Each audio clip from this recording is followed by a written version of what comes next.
We have ourselves the coldest air of the season pushing on in. Temperatures 15 to 20 degrees below average. That's going to spark off lake effect with this big trough. We'll talk about snowfall accumulations.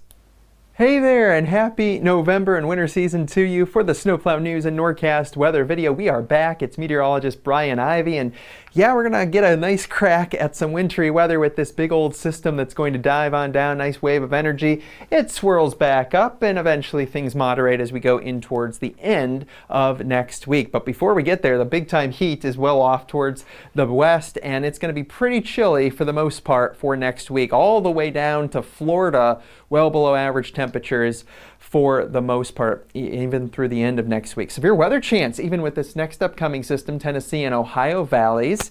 A little bit of a risk as we went throughout yesterday into portions of the Northeast. And here is that next system that's going to be moving on in. It's going to bring rain showers for the most part, even some showers and thunderstorms across portions of Michigan and Ohio and towards areas of the Northeast. And then on the backside of that is going to be a little colder air, but we're really waiting for the second frontal boundary that will move on in, and that is going to be associated with this guy. And you already know, cold Canadian air. That's why we're seeing snow on that side of the system.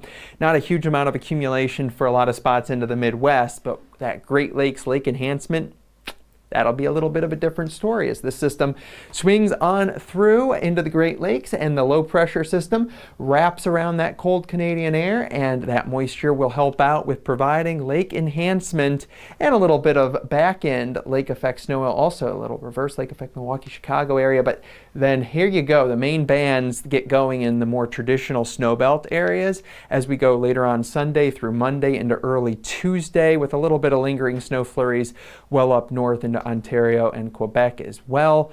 And outside of that, it's a fairly quiet pattern, but this is where in spots, localized areas of the Great Lakes, it could definitely add up with another little clipper system. Yes, feels like the middle of winter, right?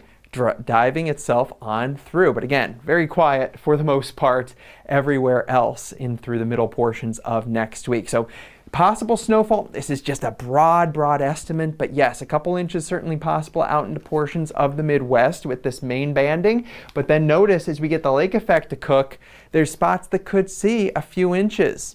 Yes, localized amounts of several inches of snow could definitely happen.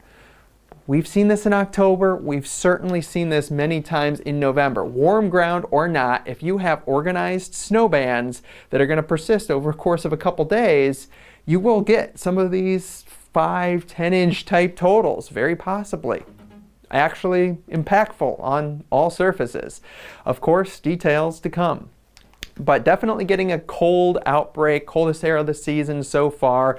This is a major trough, and this drops way to the south, pushing freezing temperatures pretty far off towards the south for mid-November standards. It will slowly lift back to the north. That is like a little polar vortex lobe associated with that. And as it moves back towards the north, we'll moderate a little bit, but it's still going to be chilly from, let's say, the northern plains through New England for sure throughout next week. Now, precipitation-wise, it's going to be much wetter across the west, much drier as a whole. It's a fairly quiet pattern for a big area of the country, so well below average in that next 6 to 10 day period. Now, let's give you a little preview of the winter forecast.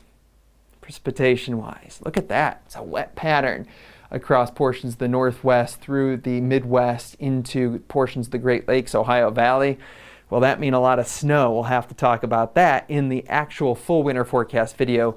We'll have that out by the middle of the month.